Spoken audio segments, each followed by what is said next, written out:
তাহলে একটা বিষয়ের উপরে কথা বলছি, তো তিনটে উদাহরণ দেবো, তিনটে।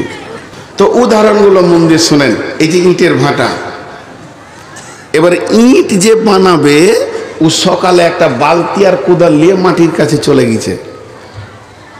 ধ্যান দিয়ে শুনবেন তো মজা লাগবে খুব। তো জোরে মাটিতে একটা কোপ মেরেছে, আর যখনই মাটিতে কোপ মেরেছে তো মাটি ওকে বলছে আমাকে কোপ মারছিস কেন?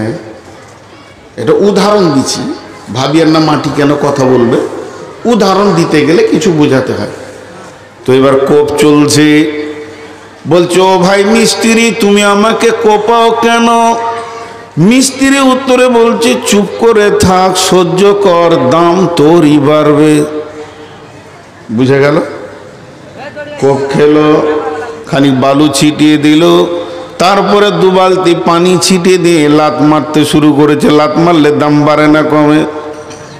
আপনারা উঠেছি যদি আমার চোপায় লাত মেরে দেন, দাম বাড়বে না কমবে? কমবে। কিন্তু যখন লাত মারতে শুরু করেছে সঙ্গে সঙ্গে মাটি বলছে বন্ধু তোমার কি গরু চুরি করেছিলাম নাকি? এত লাতটাও কেন? বলছি চুপ কর, তোরই দাম বাড়বে। লাত খেলো, এরপরে রোদে শুকাতে দিল। যখন শুকিয়ে টনটনে হয়ে গেছে তখন বলছে বন্ধু পানি দাও সামান্য। বলে চলবে না, নষ্ট হয়ে যাবে। রোজাদারের অবস্থা তাই, এখন তোমাকে আমি বানাচ্ছি আর এই অবস্থায় তুমি পানি চাইছো, চলবে না। এবার ভাটি শুরু হলো, পাশে যখন কয়লা এলো তখন ওই সুখাইট মিস্ত্রিকে ডেকে বলছে বন্ধু এমন একটা জাতকে আমার পাশে দিয়েছো, দেখি তো নোংরা, তারপরেও নিজে জ্বলবে আর একজন কেউ জ্বালাবে, এত কষ্ট কেন তুমি আমাকে দাও? তখন বলছে ধৈর্য ধর, তোরে দাম বাড়বি। যখন চচ্চড়ে হয়ে পুড়ে গেল মিস্ত্রি বলছে যত ভালো পুড়বি তত দাম বাড়বে, আর ছালো ঢবি তা আবার লাত খাবি, রাস্তায় ফেলবে লোক। এবার দেখা গেল 1 নম্বর গ্রেটে লাল ইট হয়ে পুড়ে গেছে। তখন ওই ইটকে 1 নম্বর 2 নম্বর 3 নম্বর থাকিয়ে রেখেছে, ভাঙা চোরা এক পাশে রেখেছে, ছালটগুলো আর একদিকে রেখে দিয়েছে। তখন বন্ধুরে মাদ্রাসাওয়ালা, মসজিদওয়ালা, কলেজওয়ালা, স্কুলওয়ালা, কোম্পানি ইট কিনতে গেছে। ইটটা ধরে বলছে এটা 1 নম্বর মাল, কত দাম? ইট তখন বলছে বন্ধু কত কোপ খেয়েছি, কত লাত খেয়েছি, আর কত কষ্ট করে নিজেকে জ্বালিয়েছি, তবেই না আমি মসজিদের দেওয়ালে লেগেছি, মাদ্রাসা, কলেজ, ভার্সিটি আর আপনার কিনা স্টেশন, এয়ারপোর্টের দেওয়ালে লেগেছি। তাহলে আমার জিন্দেগি জ্বলেছে, তাই ঠিক দামি জায়গায় এসে গেছি। অতএব আল্লাহ বলছে তোরা রমজান মাসে আমার আইনগুলো মেনে নিয়ে ধৈর্য ধরে নে, জান্নাতের আপার লেভেলে থাকবি।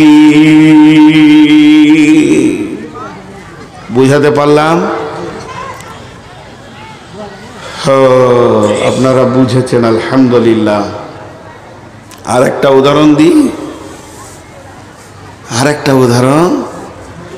যখন লোহা তরল হয়ে গলে, এই লোহা এমনভাবে গলে যায় মনে হবে পানি। তো লোহা যখন তরল হয়ে গলে তখন ওই লোহাটাকে প্লাস্টিকের বালতি করে নিয়ে গিয়ে ছাঁচে দেয়, তাই না? আরে হ্যাঁ না বলে না? বলছে হ্যাঁ। লোহা গলে গেছে যে প্লাস্টিকের বালতিতে দিয়েছে। কি সুন্দর মন দিয়ে শুনছে। আজই লোহা প্লাস্টিকের বালতিতে যাবে? লোহা যখন গলে যায় তখন একটা ছাঁচের মধ্যে দেওয়া হয়। ছাঁচটা টেম্পার কত, ওকে রেলের চাক বানায়, রেলের পাতি বানায়, পাম্প মেশিনের পার্টস বানাই, তাহলে ছাঁচটা মজবুত কত। অতএব বন্ধুরে আমাদেরকে যদি মুত্তাকি হতে হয়, জান্নাতি হতে হয়, তাহলে ছাঁচের মতো ধৈর্য রাখতে হবে। আল্লাহ আমাদের ওপরে পরীক্ষা চালাবেন।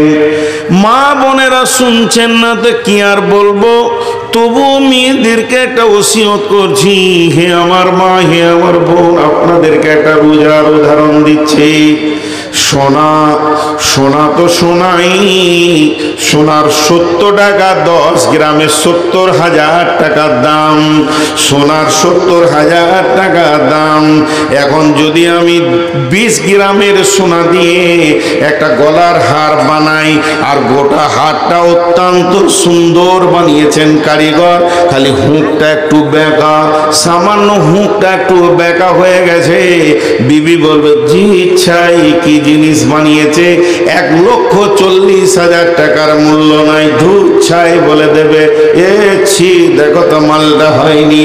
তার মানে হচ্ছে সোনা যতই দামি হোক না কেন, সোনাকে ভাটিতে ঢুকতে হবে, সোনা যতই দামি হোক না কেন অ্যাসিডে পুড়তে হবে, সোনাকে আগুনে জ্বলতে হবে, তারপরে সে ডাইসে যাবে, এরপরে তাকে সোয়াগা দিয়ে ছিলবে, ছিলে তাকে পালিশ চাপাবে, যখন অতি সুন্দর হয়ে যাবে, এত দামি জিনিসটা এতগুলো মার খেলো, হাতুড়ি খেলো, ডাইস খেলো, আগুনে গেল, অ্যাসিডে গেল, সোয়াগাতে ছিল, যাদের কাছেও গেল তাদের মূল্য কিছু নাই।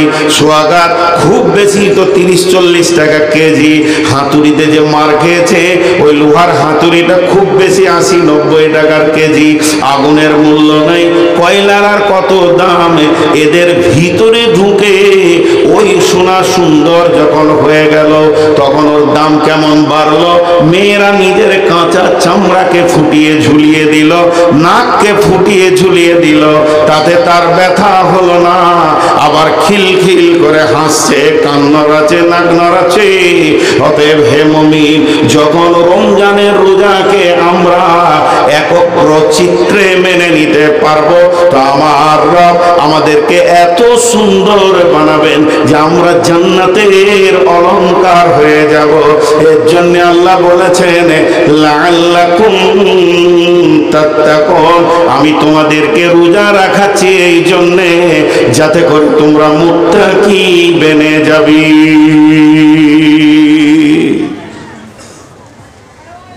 জি, যাতে করে তোমরা মুত্তাকি বেনে যাবে। লাআল্লাকুম তাত্তাকুন, যাতে করে তোমরা মুত্তাকি বেনে যাবে। তাহলে কত সুন্দর উদাহরণ দিলাম। এরপরে আল্লাহ কি বলছেন, বিসমিল্লাহির রহমানির রহিম,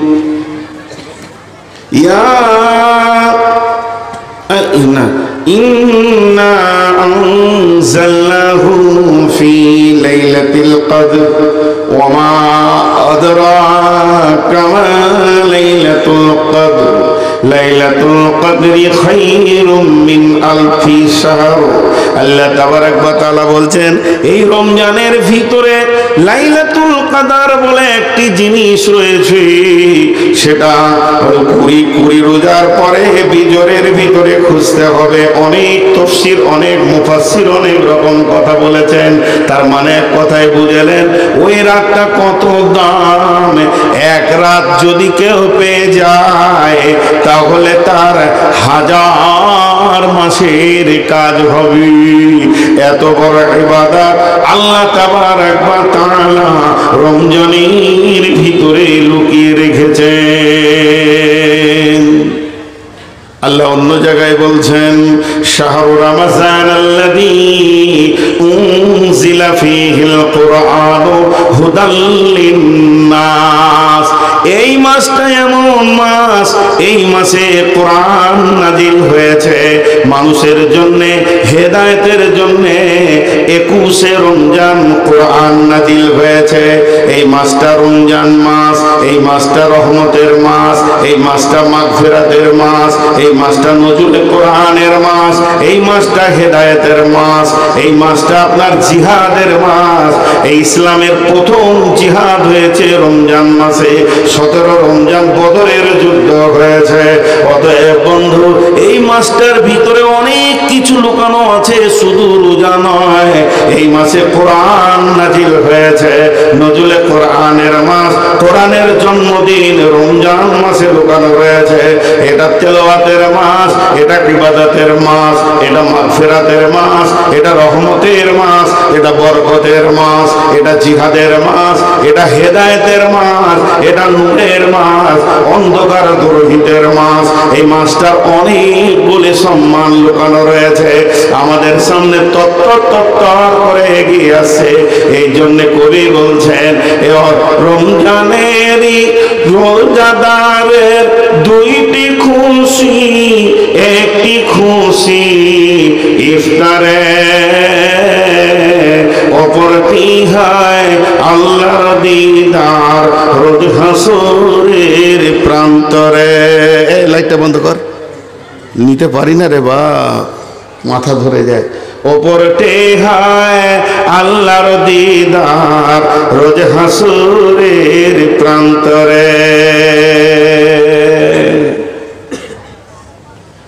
এই মাসটা এত দামি মাস, হায় আমরা অবহেলায় কেটে যাই, বোকা যারা খ্যাপা। আচ্ছা সবাই একবার বলি, রমজান মাসে রোজা রাখবো ইনশাআল্লাহ। সকলে জোরে বলি, রোজা রাখবো ইনশাআল্লাহ। যারা রাখবেন না হাত তুলেন।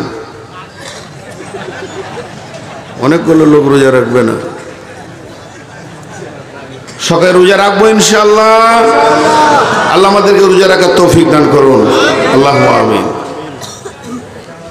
কিন্তু দুঃখের কথাটা বলতে আর মন দিয়েছে না, জি দুঃখের কথাটা বলতে আর মন দিয়েছে না। আল্লাহ তাবারক ওয়া তাআলা বলছেন যে রোজা মাসটা রহমত বরকত সব ভরা রয়েছে, কিন্তু আমরা রোজা মাসকে তো গুরুত্ব দিই না। এবার নবীজি কি বলছেন দেখি, বিসমিল্লাহির রহমানির রহিম। قال رسول الله صلى الله عليه وسلم من صام رمضان إيمانا واحتسابا غفر له ما تقدم من ذنبه ومن قام قيام الليل إيمانا واحتسابا غفر له ما تقدم من ذنبه ومن قام قيام الليلة القدر غفر له ما تقدم من ذنبه। শুনি সব খুশি হয়ে যাবে। প্রথমেই আল্লাহ রসুল বলছেন, যে রমজান মাসে রোজা রাখবে ঈমান ইহতিসাবের সঙ্গে, তার পূর্বের অনেক গুনাহ মাফ হয়ে যাবে। আর কেউ বলেছে সব গুনাহ মাফ। খুশি লাগলো না? কি আর বুঝাবো বলেন তো? এতগুলি লোক খুশি হতে পারলেন না। খুশি হলে আলহামদুলিল্লাহ বলতে হয়, আশ্চর্য লাগলে সুবহানাল্লাহ বলতে হয়। আমি আর একবার বলছি, আল্লাহ নবী বলছেন, মান সামা রমজান ঈমান ওয়া ইহতিসাবা, যে লোকটা ঈমান ইহতিসাবের সঙ্গে রোজা রাখবে, গুফির লাহু মা তাকাদ্দামা মিন জামবি, তার পূর্বের যত গুনাহ আছে মাফ হয়ে যাবে।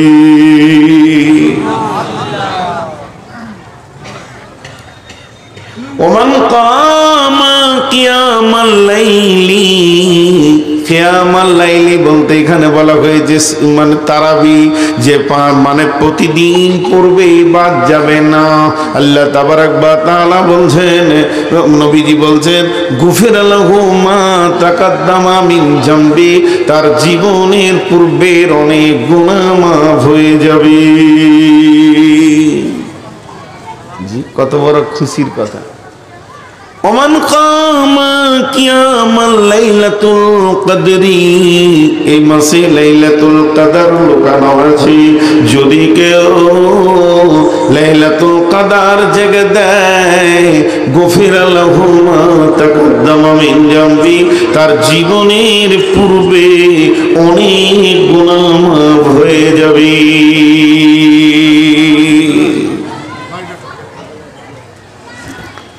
মাফ হয়ে যাবে। কত মজার ইবাদত আসছে একবারে।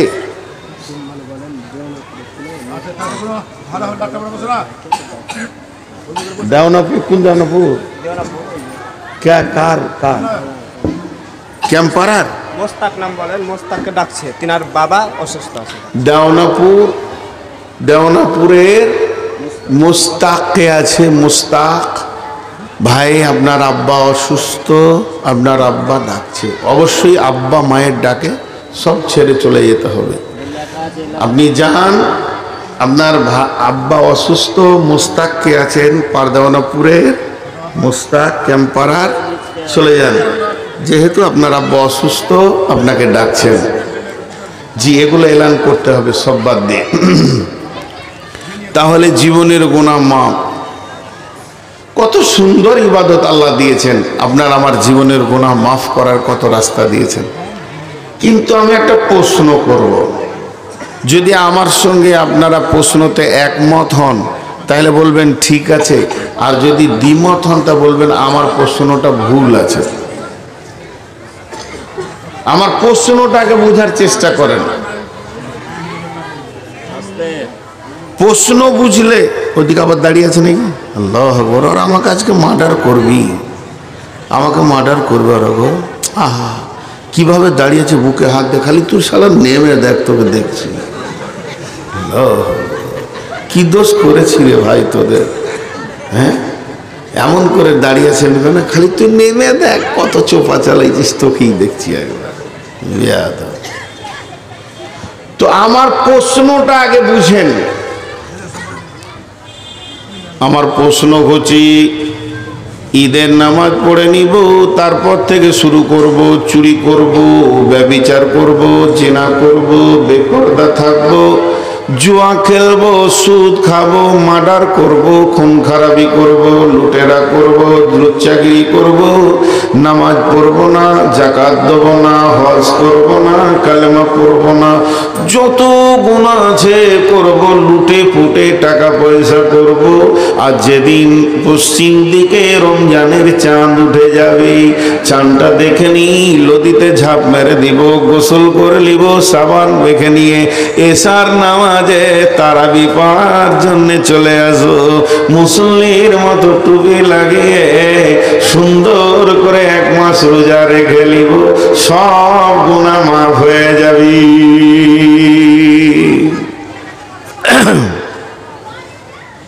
কথা বুঝাতে পেরেছি? এবার সারা বছর পাইকিরি হারে পাপ করব, ডজন ডজন পাপ, আর রোজা রেখে নিব, গুনাহ মাফ। আর কেউ এখানে একটাও আলিম, সারা দুনিয়ার কোনো আলিম বলতে পারবে না যে হাদিসটা জাল বা জয়ীফ, যেহেতু নবীজি বলেছেন, সেই হাদিস বুখারী।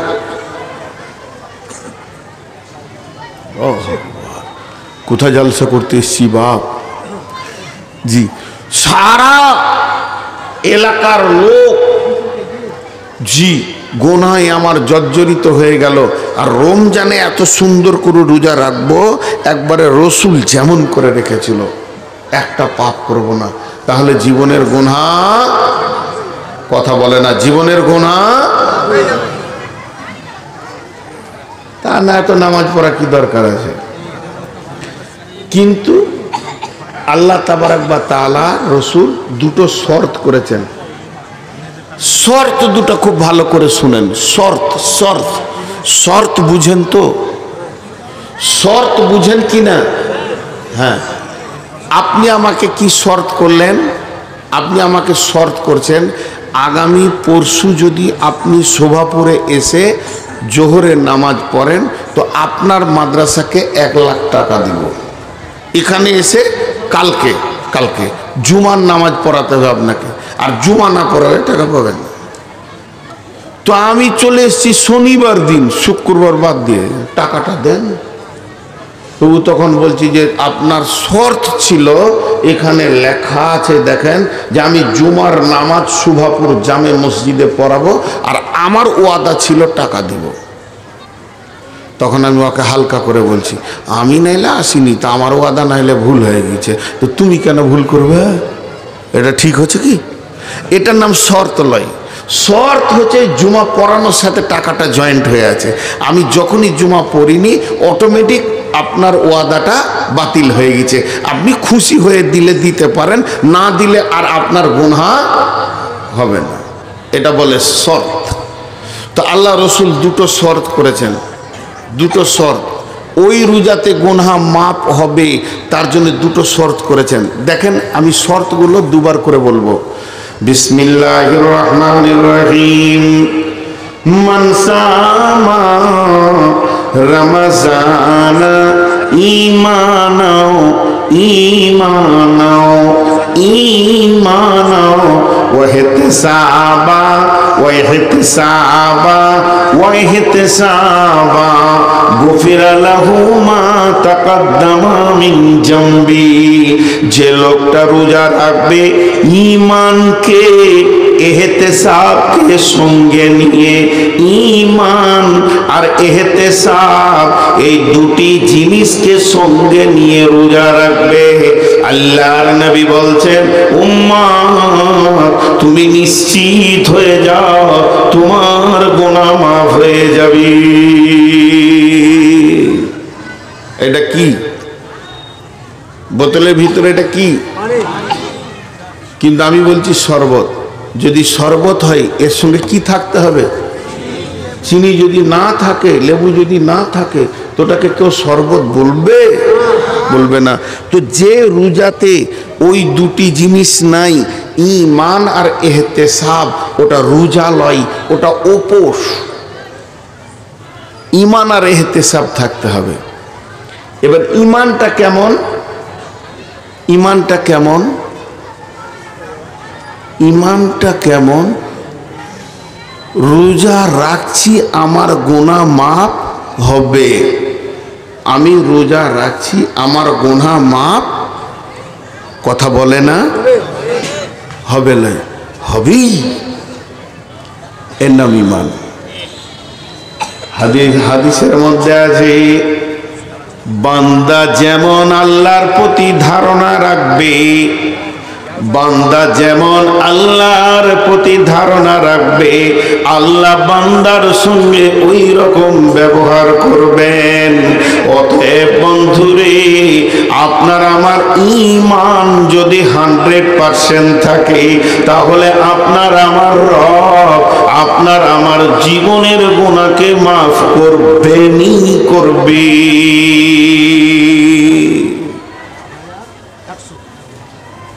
রোজা রাখছে তো মনে মনে ভাবছে মাফ হতেও পারে, না হবে, এরকম মনে মনে চলবে? আপনারা ধ্যান দেন আমার কথাগুলোতে, চলবে না। একটা উদাহরণ দিই। হাত তুলে দোয়া বিদআত। বড় বড় আলেমরা বলছে ভাই আমি ফতোয়া দিচ্ছি না, ফতোয়া দেওয়ার মতো আমার ইলম নাই, উদাহরণ দিচ্ছি।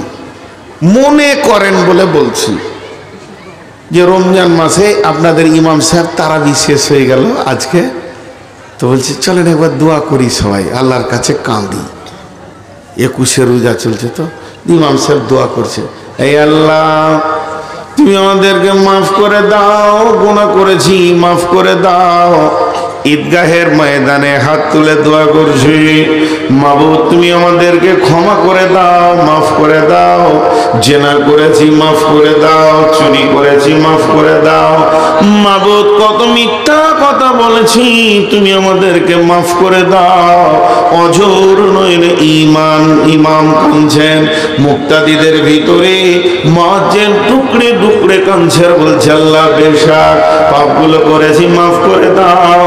এর ভিতরে হাজি সাহেব কাঁদছেন, গাজী সাহেব কাঁদছেন, গায়ের মাস্টার সেও বলছে মাবুদ বেশক অনেক গুনাহ করেছি, তোমার নবী বলেছে রোজাতে গুনাহ মাফ হবে, এই আল্লাহ তুমি মাফ করে দাও, এই মাফ করে দাও। অঝোর নয়নে সবাই কাঁদছে। এরই ভিতরে আমার মতো এক বেঈমান বসে আছে, খালি অলসতার সঙ্গে বলছে আমিন আমিন আমিন অলসতার সঙ্গে বলছে, আর মনের ভিতরে বলছে মাফ হতে পারে না পারে। আল্লাহ বলছে এটা চলবে না, বিশ্ব নবী বলছে চলবে না। তুমি যেদিন রোজা রাখতে শুরু করবে তুমি নিয়ত করে নাও আমার রব আমাকে মাফ করবেই করবে। হযরত ওমর বলছেন আসমান থেকে যদি এলান হয় সারা পৃথিবীর মানুষ জান্নাত চলে যাবে, একজন জাহান্নামে যাবে, তাহলে আমি ওমর সেই জাহান্নামীটা। কারণ কোরআন বলছেন ইন্না বাতশা রাব্বিকা লাশাদীদ, আল্লাহর পাকড় বড় মজবুত। আবার কোরআন বলছে, হযরত ওমর বলছে আসমান থেকে যদি এলান হয় সারা বিশ্ব জাহান্নামে চলে যাবে, একজন জান্নাতে যাবে, তাহলে আমিও তখনও বলবো আমি সেই ওমর জান্নাতি। কেন? আমার আল্লাহ বলেছেন লা তাকনাতু মির রাহমাতিল্লাহি, হে ওমর, হে আল্লাহ বলছে হে আমার গোলাম আমার রহমত থেকে নিজেকে বঞ্চিত করিও না। তার মানে হচ্ছে আমার রব এত বড় মাফ করনে ওয়ালা। একটা লোক পাপ করতে করতে যদি আসমান জমিনকে ভরে দেয়, জায়গা না থাকে, পাহাড় পাহাড় পরিমাণ পাপ করে, তারপরেও যদি চোখের পানিতে রবের কাছে মাফ চায় তাহলে আল্লাহ তাকে মাফ করে দেবেন। অতএব বন্ধু এটা একটা খেয়াল করতে হবে যে যেদিন আমি রোজা রাখছি ওই দিনে আমার দিল মন আল্লাহর প্রতি এতটাই বিশ্বাস থাকবে আমার গুনাহ মাফ হবে। এর নাম হলো ঈমান,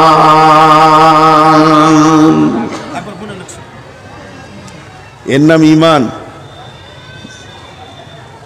ঈমানের নাম একটা উদাহরণ দিই, খুব শুনে ভালো লাগবে। আমার বাড়ি বর্ধমান, যদিও বর্ধমান বাড়ি তো আমি বীরভূম সীমান্তে বাস করি, বোলপুরের পাশে। আমার গ্রামটা পরেই 3 কিলোমিটার 4 কিলোমিটার বর্ধমান আছে, তারপরে বীরভূম শুরু। তো রমজান মাস আমার বিয়ে হয়েছে বীরভূম জেলায়। তো হঠাৎ বোলপুরে যখন পৌঁছাইছি তখন আসরের নামাজ পড়ছি, খেয়াল করে শুনেন উদাহরণটা। আমার শ্বশুরের 6টা বেটা 2টা বেটি, বড়টা আমার কাছে, ছোটটা আর একজনের কাছে। আর 6টা বেটার বিয়ে হয়েছে, 6টা বউ বাড়িতে আছে। ঠিক ইফতার হতে আর মাত্র ওই 10-15 মিনিট, ইফতার হতে, খাবার শুরু হবে 10-15 মিনিট। হঠাৎ আমি গাড়ি নিয়ে ঢুকে গেছি, 2জন আলিমকে নিয়ে, মৌলানা মুজাম্মেল ভাই আছেন, আমি আছি, আরো বড় বড় 2জন আলিম মাদানি নিয়ে। আচ্ছা, চাষি ঘর, সাদা বাটা খাবার প্রতিদিন হয়, মেহমান আসলে না হলে একটা ব্যবস্থা হয়। আর রমজান মাসের যদি 15-20 মিনিট আগে শ্বশুর ঘর ঢোকা যায় বড় বড় মানুষ নিয়ে, তো ওরা পেরেশানিতে পড়ে গেল। যেহেতু না আনি বলছি কয়ু দরকার আছে, দেখে যান, খুব ধ্যান দিয়ে শুনেন। এই জায়গাটা ধ্যান দিয়ে না শুনলে ইমানের এটা খুঁজে পাবেন না। এবার আমি যখনই গাড়ি নিয়ে ঢুকেছি তা আমার শ্বশুর দেখে চমকে উঠলো, আরে সুবহানাল্লাহ, জামাইয়ের সাথে 4খানা বড় বড় মেহমান। তো 6টা ছালা 6 দিকে দৌড় মারলো। কেউ গেল মাছ আনতে, কেউ গেল মুরগি আনতে, কেউ গেল তেলে ভাজা আনতে, কেউ গেল মিষ্টি আনতে, কেউ গেল আর কিছু আনতে, ফল ফ্রুট আনতে। আর বহুরা সব দাঁতন করছিল, উজু করব, ইফতার করবো, মুড়ি টুড়ি ছিঁড়ে যা আছে খেয়ে নিব। আর তলায় কেউ বটি নিয়ে বসলো, কেউ আলু রেসতে বসলো, কেউ পেঁয়াজ ছিলতে বসলো, কেউ রসুন কুচলাইছে। আমার শাশুড়ি বুড়ি মানুষ, সেও কষ্ট করে হাঁড়িটা নিজে গ্যাস জ্বালাতে গেছে। একটা ঘর শান্ত ছিল, একটা ঘর শান্ত ছিল, একটা ঘর শান্ত ছিল। জামাই আসার কারণে উতাল পাতাল লেগে গেল। আর আমাকে বটুখানায় বসতে দিয়েছে। আমি আর মোজাম্মেল ভাইকে নিয়ে বসে গল্প করছি যে দালালের পাল্লায় পরে বিয়ে হয়েছে, খেতে দিতেও পারে নাও পারে। আচ্ছা, এটা যদি আমার শ্বশুর শুনতে পায়, কলিজাটা কেমন জ্বলবে বলেন তো? হ্যাঁ, আর একবার হ্যাঁ না বলেন। বন্ধুরা আমার, আসমান যখন পৃথিবীর বুকে রোজা ঢুকে যায়, আসমান জগৎ তোলপার হয়ে যায়। ওরে জাহান্নামের দরজা বন্ধ কর, ওরে শয়তানকে বেঁধে দে, দরজা রহমত মাগফিরাতের দরজাকে খুলে দে, আল্লাহর সামনে দফতরগুলো এনে দে। আমার গোলামেরা রোজা রাখবে আর আমি তাদের গুনাহগুলোকে মাফ করব। গোটা আসমান জগৎ, ফেরেশতা জগৎ তোলপার লেগে গেল, রই রই রই রই কাণ্ড লেগে গেল। কেননা রোজা এসেছে, রোজা এসেছে, রব তার গোলামদেরকে মাফ করবে রে। জাহান্নামের দরজায় তালা মেরে দিয়েছে, জান্নাতের দরজা খুলে দিয়েছে। তার রোজাদার বান্দারা সামনে ইফতারকে নিয়ে বসে থাকবে। এখনো 3 মিনিট আছে, মুখে পানি দেবে না।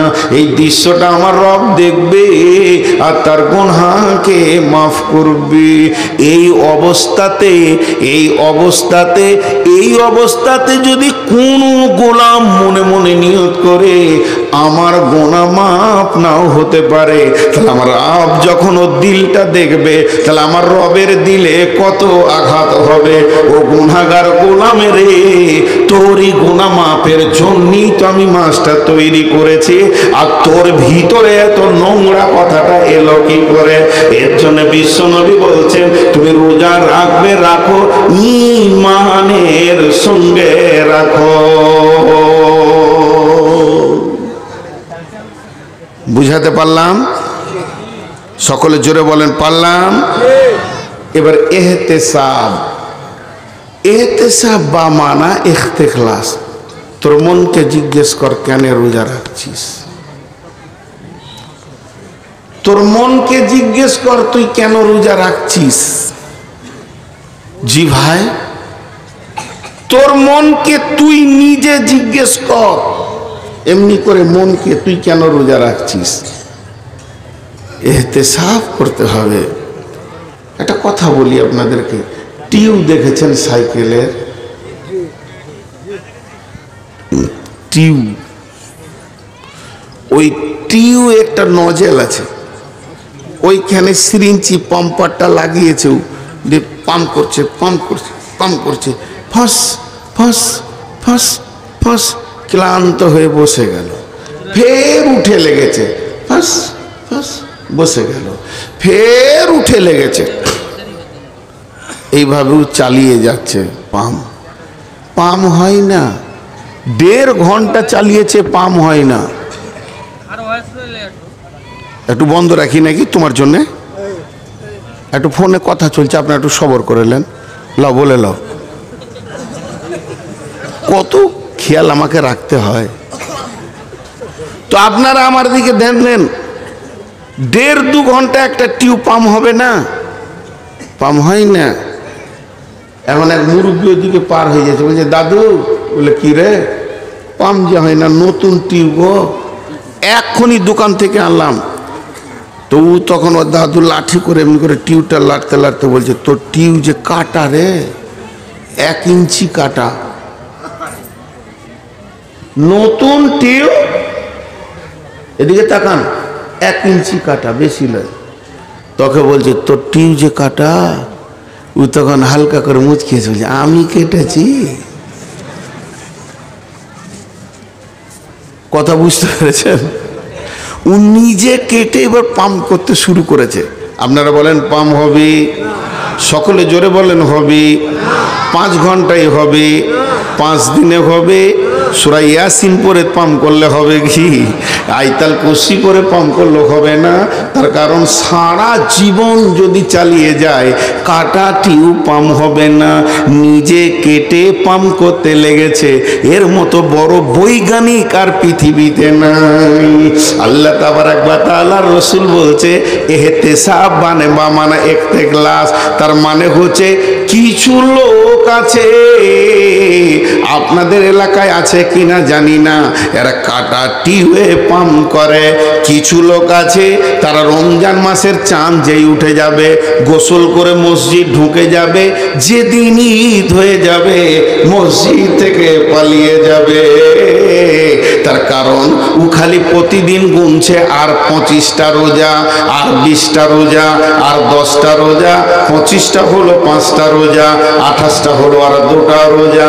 যখনই 30-এ চাঁদ উঠে গেল বীর বীর বীর বীর করে মসজিদকে বলছে, মসজিদ রে অনেক আসা যাওয়া করলাম, মাফ করে দিস, বেঁচে থাকলে সামনে বছর দেখবো, সময় পেলে জুমাতে দেখবো, এখন চললাম। ঈদগাহে গিয়ে দুপুদুবি করে নামাজ পড়ে নিল।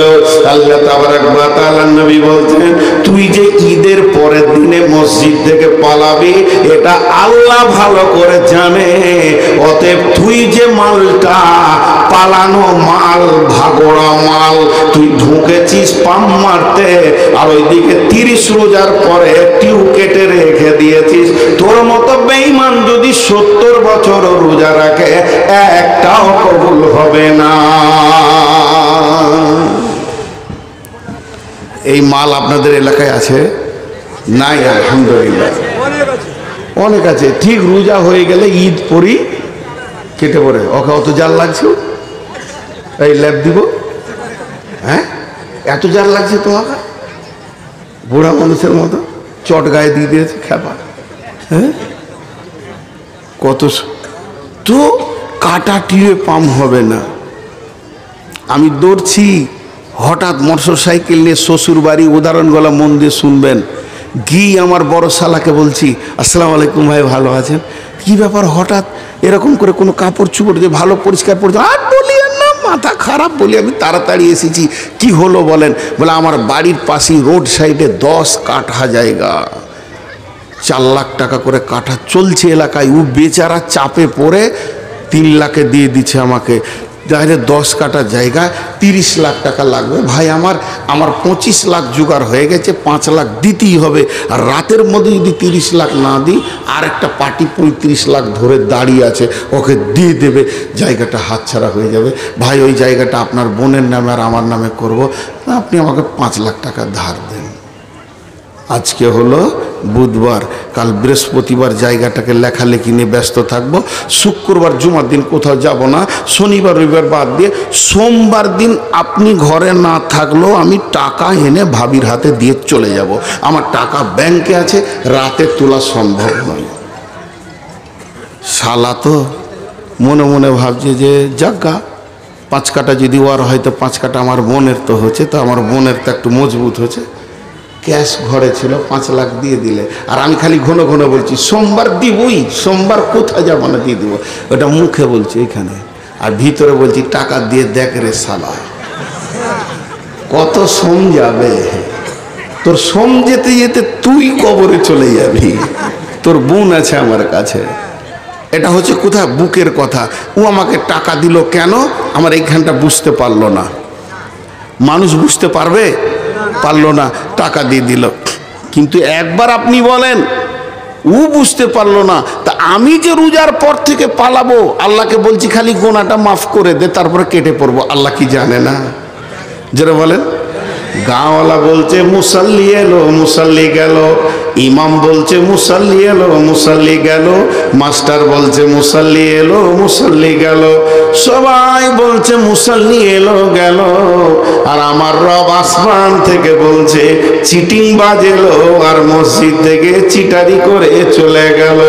এর জন্য নবীজি বলছেন তুমি 2টি জিনিসকে ঠিক করো। 1 নম্বরে তুমি ঈমানকে ঠিক করো, যে আমি রোজা রাখছি, আমার গুনাহ মাফ হবে। আর 2 নম্বরে তুমি ঠিক করো ইহতিসাব, যে আল্লাহ আমি যে পাপ করেছি তুমি মাফ করে দাও। আমার জীবদ্দশায় আমার জ্ঞান বশত দ্বিতীয়বার আর আমার দ্বারা এই পাপ হবে না।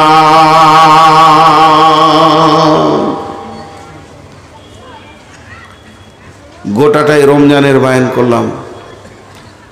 আমার দ্বারা দ্বিতীয়বার এই পাপ আর হবে না, তুমি মাফ করে দাও আল্লাহ আমাকে। তো নবীজি বলছে যদি এই দুটি তোমার ঠিক থাকে, এই সামনে যে রোজা আসছে, আমি 70 বছরের পাপী, আর একজন 90 বছরের পাপী, আর একজন 20 বছরের পাপী, এমন হনে পাপ নাই যেটা করিনি। চোখের পানিতে কাঁদি আর নিয়ত করি জ্ঞানবশত 2 বার আর পাপের জায়গায় পা দিব না। আল্লাহ তুমি আমার গুনাহ মাফ করো, তুমি করবি তো ওর মাফ হয়ে যাবে। কিন্তু মাপ চাইতে গেলে কিছু জিনিস মাপ হবে না, হাজার মাথা ঠুকলো। 1 নম্বর হলো, যদি কারো জমিকে দাবিয়ে রেখেছেন, কেউ আপনার টাকা পাবে পরিশোধ করেননি, শক্তির বলে যদি কাউকে মেরে রেখেছেন থাপ্পড় গালে, যেগুলো আপনি অন্যায় করেছেন এগুলো মানুষের কাছ থেকে মাপ চাইতে হবে। যাকে আপনি টাকা দেননি টাকাটা ফেরত দিতে হবে। যার জমিটা জবরদখল করে নিয়েছেন ওটাকে তার কাছে রিটার্ন করতে হবে। এতগুলো না করা পর্যন্ত গুনাহ মাফ হবে না। আল্লাহ সব মাফ করেন কিন্তু ঋণের গুনাহ মাফ করেন না। তারপরে এমন কিছু পিতা আছে বড় ছেলেকে বাদ দিয়ে ছোট ছেলেকে জমি জায়গা লিখে দিয়েছে, কিংবা ছেলেদেরকে লিখে দিয়েছে বেটিদেরকে ফাঁকি মেরে দিয়েছে, এ গুনাহ মাফ হবে না। সারা রমজান কেঁদে মাথা ঠুকে দিলেও হবে না, ওই জমিগুলো ঠিক ঠিক রিটার্ন করে দিতে হবে, তবেই গুনাহ মাফ হবে। অতএব এই মাসটা হলো মাফের মাস, এই মাসটা হলো আপনার আমার জিন্দেগি গুনাহ মাফের মাস। জি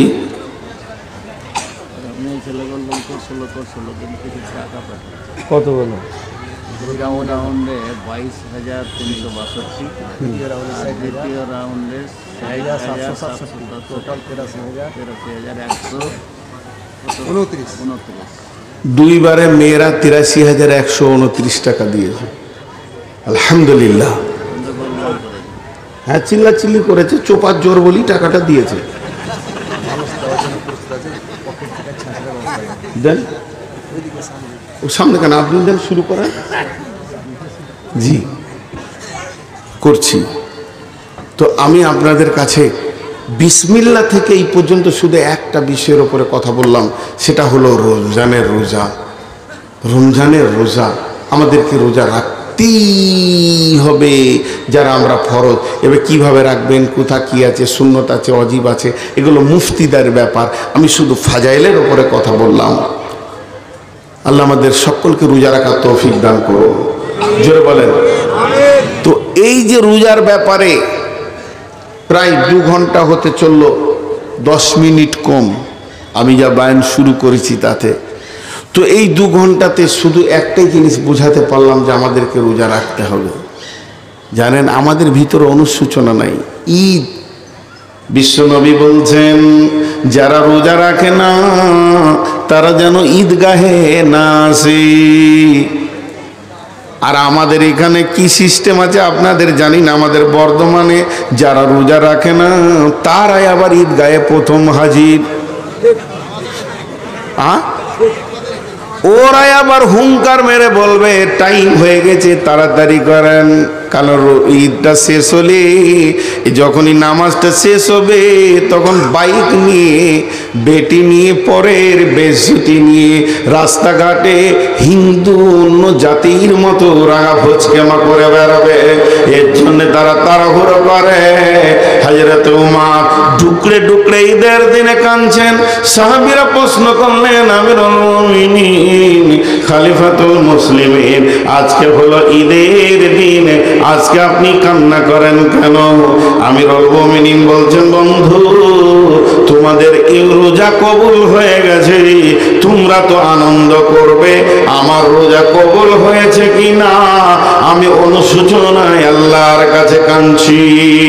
অতএব বন্ধু, রমজানের রোজা আল্লাহ তাবারক ওয়া তাআলা বললেন, ইয়া আইয়ুহাল্লাযীনা আমানু, হে ঈমানদারেরা, কুতিবা আলাইকুমুস সিয়ামু কামা কুতিবা আলাল্লাযীনা মিন ক্বাবলিকুম লাআল্লাকুম তাত্তাকুন। হে ঈমানদারেরা, তোমাদের ওপরে আমি রমজান মাসে রোজাকে ফরজ করে দিলাম, যেমন তোমাদের পূর্বপুরুষের ওপরে করেছিলাম, যাতে করে তোমরা মুত্তাকি হয়ে যাবে। জি আল্লাহর গোলাম। এবার আপনারা বলেন, এতক্ষণ যে বায়ান শুনলেন, এটা আপনাদেরকে কিছু দেওয়া হলো আল্লাহর তরফ থেকে? আমি নূর মোহাম্মদ, এটা আমার শুধু মুখস্থ বিদ্যা, আমি একটা মানুষ, আপনাদের যা মূল্য আছে আমার নাই। আপনারা হলেন আমার থেকে দামি, আপনারা আমার ওস্তাদ, আমি আপনাদেরকে সবক শোনালাম। কিন্তু এই মাদ্রাসাটা ছিল বলি আজকে 2 ঘন্টা 3 ঘন্টা 4 ঘন্টা বড় বড় আলিমরা যে সবক দিয়ে গেল, তার জারিয়া হচ্ছে মাদ্রাসাটা। মাদ্রাসাটাকে বাঁচিয়ে রাখতে হবে। হযরত উমর ফারুক রাদিয়াল্লাহু তাআলা আনহুকে পিঠে বর্ষা মারা হয়েছে, বুক দিয়ে বর্ষা বেরিয়ে গেছে, মুখ দিয়ে দুধ খাওয়াচ্ছে, ক্ষত জায়গাতে দুধ বেরিয়ে যাচ্ছে, পেটে যাচ্ছে না। এই অবস্থায় একজন সাহাবী তাড়াহুড়ো করে আসছে, টাকনুর নিচে কাপড়টা চলে গেছে। হযরত উমর বলছে, ভাই তুমি আগে সুন্নতটাকে বাঁচাও, আমি মরে গেলে কোনো দুঃখ নাই, নূর মোহাম্মদ যদি মরে যায় কোনো দুঃখ নাই। মাদ্রাসাকে বাঁচিয়ে রাখেন, আমার মতো নূর মোহাম্মদকে জন্ম দিতে পারবে। আমি তো আপনাদেরই ছাত্র, পারদাওনাপুরের ছাত্র, কত এলাকা ঘুরেছি মাইক নিয়ে। সেই যুগে মৌলানা আব্দুল বারী সাহেব ছিলেন, মৌলানা আহমদুল্লাহ সাহেব ছিলেন, মৌলানা আব্দুর রহমান সাহেব ছিলেন, এনারা পৃথিবী থেকে চলে গেছেন। মৌলানা আব্দুর রহিম সাহেব আছেন, বিভিন্ন 3 জনই চলে গেছেন, মৌলানা আব্দুর রহিম সাহেব আছেন এখন। তো সেই ব্যক্তিদের পেছন করে করে এই ঢাপি পাড়া, কোন পাড়া, পোস্ট অফিস পাড়া, মৌলানা সাহেবের বাসায় খেয়েছি, ওখানে রাতে কালেকশন করা, এই করা, ওই দৌলতপুর পর্যন্ত গেছি, সব ঘুরেছি, বাখড়াবাদ টাকড়াবাদ সবই চিনি। 2-3 বছর এখানে কাটিয়ে গেছি। বিধায় আজকে সেই মাদ্রাসা আছে বলি আজকে আমাকে দেখতে পেয়েছেন। মাদ্রাসাটা যদি না থাকতো আমি কি কাঁঠাল গাছে হয়েছি, নাম গাছে হয়েছি? কোন আল্লাহর গোলাম আছেন এই মাদ্রাসাকে বাঁচার জন্য 10, 20, 50, যার কাছে যেমন আছেন, 1000 টাকা, 1000, 2000, 5000, 7000, 10,000 আল্লাহর রাস্তে বলেন, আল্লাহর রাস্তে বলেন।